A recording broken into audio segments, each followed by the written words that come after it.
গুনাহ মাফের জন্য আল্লাহর কাছে সিজদা দিয়া কান্না করার দরকার আছে না? না। 5 ওয়াক্ত সালাত এটা নফল না ফরজ?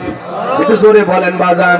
5 ওয়াক্ত সালাত এটা রবের বাধ্যতামূলক ওয়াদার, অবশ্যই আপনাকে আমাকে আদায় করতে হবে। নিঃসন্দেহে 5 ওয়াক্ত সালাত আদায় করা ফরজ, কথা বলেন ঠিক কি না?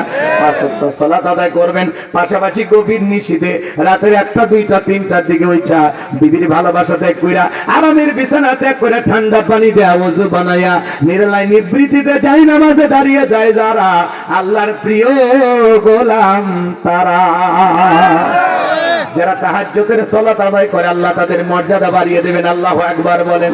আল্লাহ রাব্বুল আলামিন বলেন ওয়াল্লাযীনা ইয়াবিতুনা লিরাব্বিহিম সুজদাও ওয়া কিয়ামা। আল্লাহ ডেকে বলেন যারা রাত্রি জাগরণ করে আমি আল্লাহকে সিজদা দেয়, আমি আল্লাহর জন্য দণ্ডায়মান